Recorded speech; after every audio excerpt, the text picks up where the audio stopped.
ጤና ይስጥልን። ይህ አሃዱ ሚዲያ ነው። ሰላምታችን በያላችሁበት ይድረስ እያል አርዕስተ ዜናዎችን እናስቀድማለን። አብራችሁን ቆዩ። የሆሮ ጉዱሩ ወለጋ ሀገረ ስብከት ስራ አስኪያጅና አብሯቸው የነበረ አገልጋይ በታጣቂዎች መገደላቸው ተሰምቷል። በዝርዝራችን የምትሰሙት ይሆናል። እናትና ልጅ ምሳ ከበሉ በኋላ ለጊዜው ባልታወቀ ምክንያት በተከታታይ ሰዓት ህይወታቸው አልፏል። ዝርዝር አለ። ኢቢኤስ የጸሐፊ ሀብታሙ አለባቸውን ጉዳይ አስመልክቶ ይቅርታ ጠይቋል። ለዚህ ቻናል አዲስ የሆናችሁ ሰብስክራይብ እና ላይክ ታደርጉ ዘንድ እየጋበዝ ወደ ዝርዝሩ እናልፋለን። አብራችሁን ቆዩ።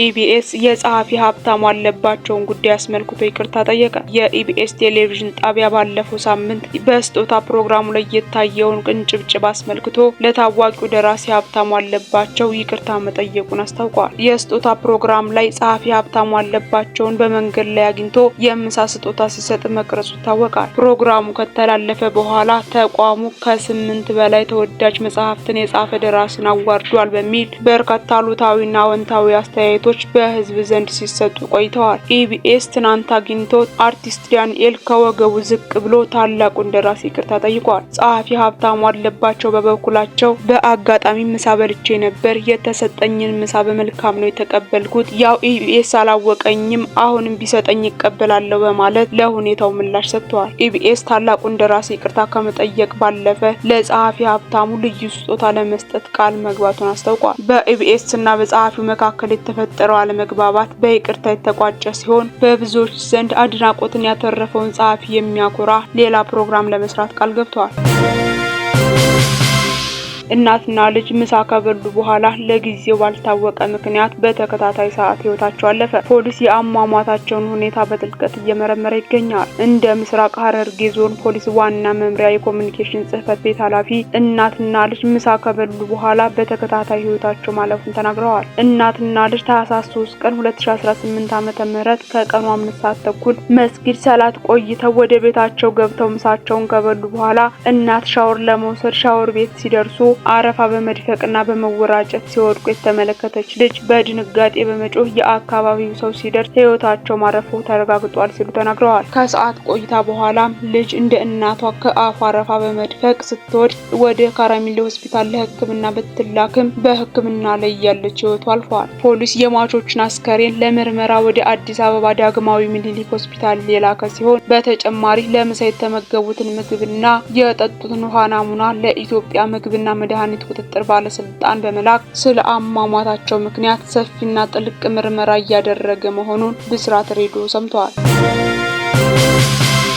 የሆሮ ጉዱሩ ወለጋ ሀገረ ስብከት ዋና ስራ አስኪያጅ መላከ ኤዶም ቀሲስ ድጉማና ቀሲስ ደሳለኝ ነሞምሳ የተባሉ አገልጋይ በታጣቂዎች መገደላቸውን የኢትዮጵያ ኦርቶዶክስ ተዋሕዶ ቤተክርስቲያን ለቲክቫ ኢትዮጵያ ገለጸች። በቤተክርስቲያኗ በኃላፊነት ደረጃ የሚገኙ አካል ሰሞኑን የህዳር ጽዮን በዓል አክብረው ሲመለሱ የነበሩ የሀገረ ስብከቱ ስራ አስኪያጅና ሌላ አገልጋይ ሌሎችም በአጠቃላይ 5 ሰዎች ታግተው ነበር። 2 ተገድለዋል ብለዋል። በትክክል ግድያው እንደተፈጸመ አረጋግጠናል። ሌሎቹን ግን እንደለቀቋቸው ነው የደረሰን መረጃ የሚያመላክተው። ገዳዮቹ ህገወጥ ታጣቂዎች ናቸው። በአካባቢው ግን አብረዋቸው የሄዱ በርካታ ወጣቶች ነበሩ።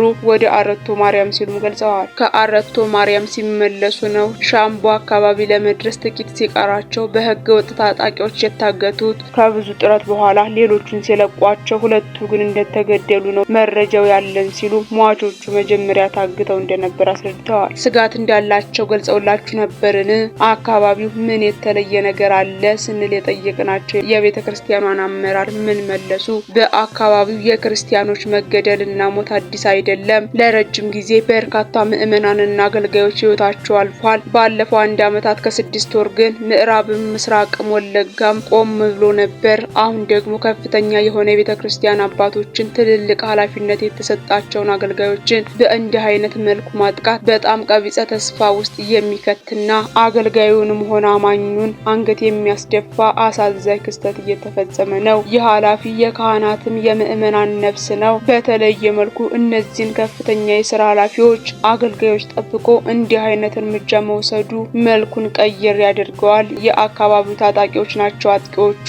ይሄ ነው ለማለት የሚያስችል ሁኔታም አይደለም። ብቻ ህገወጥ ታጣቂዎች ናቸው። እንደ ኦርቶዶክስ ተዋሕዶ ቤተክርስቲያን እጅግ አዝነናል። ጉዳዩን ከምስራቅ ወለጋ ሀገረ ስብከት ጋር እየተነጋገርን ነው። ከሆሮ ጉዱሩ ሻምቦ ወለጋ፣ ሁለቱ ምስራቅ ወለጋም ሆሮ ጉዱሩ ሻምቦንም የብፁዕ አቡነ ኒቆዲሞስ ናቸው። ጉዳዩን በሪፖርት መልክ ለቅዱስ ሲኖዶስ ለማቅረብ ዝግጅት እያደረግን ነው ብለዋል። ባለፉት ዓመታት ምን ያክል ምዕመናን ተገለዋል ለሚለው ጥያቄ ጥናት ይጠይቃል። ምክንያቱም መረጃ የመለዋወጥ እድሉ በጣም የጠበበ ነው። የኔትወርክ መቋረጥ፣ አገልጋዮች በፍርሃት ውስጥ መሆን፣ የዶክመንት ልውውጣችን ምቹ አለመሆን ሲሉ መልሰዋል። በጥቅሉ ብዙ ምዕመናን ህይወታቸውን አጥተዋል። ብዙ አገልጋዮችም ከሞት ባሻገር በመሰደድ ላልተረጋጋ ኑሮ ተዳርገዋል። የሆነ ሆኖ ግን ይህን ያህል ቁጥር ነው ብሎ ለመግለጽ የተጨበጠ የተሰነደ መረጃ ማቅረብ ይጠበቃል። ግን ምዕመናን የተረጋጋ ኑሮ እየቀጠሉ አይደለም። በቦታው አገልጋዩም ይህ ይከተለኛል ብሎ ከአገልግሎቱ ተቆጥቦ ነው ያለውና በመንግስትም በኩል ልዩ ትኩረት የሚሻው ጉዳይ ይመስለኛል ሲሉ ማክለዋል። የምዕመናን አማኞች ግድያ፣ እገታ፣ መፈናቀል ተስፋፍቷል። ቤተክርስቲያኗ ምን ጥረት አደረገች? ጫና ማድረግ አለባት የሚሉ አስተያየቶች እየተሰጡ ነው። ቤተክርስቲያኗ እንዲህ አይነት ጥቃት እንዲቆም ምን እያደረገች ነው ሲል ቲክቫህ ኢትዮጵያ ለአመራሩ አቅርበዋል። የቤተክርስቲያኗ አመራር ምን መለሱ? ችግሩ እንደ ሀገር ያለ ነው። እንዲህ አይነት ነገሮች የጋራ ምክክርና ጥረት ይጠይቃሉ። ቅድስት ኦርቶዶክስ ተዋሕዶ ቤተክርስቲያን አማኞቿን የእግዚአብሔር ቃል ከማስተማር ውጪ ምንም ለማድረግ አትመርጥም። ለዜጎች ዋስትና መስጠት ያለበት መንግስት ነው። በየትኛውም በኩል ቤተክርስቲያን ተልእኮዋ ሰውን በእግዚአብሔር ቃል ኮትኩታ አሳድጋ የእግዚአብሔር መንግስት ወራሾች ማድረግ፣ ቤተክርስቲያን እንዲያገለግሉ በበጎ ምግባር ላይ እንዲጸኑ ማድረግ እንጂ ከእግዚአብሔርና ከጸሎት ውጪ ጥቃቱን የምትከላከልበት አቅም የላትም። ያሉትን ችግሮች ለመንግስት አቀረብንም አላቀረብንም መንግስት አይኑ ትልቅ ነው፣ ጆሮም በሰፊው ይሰማል።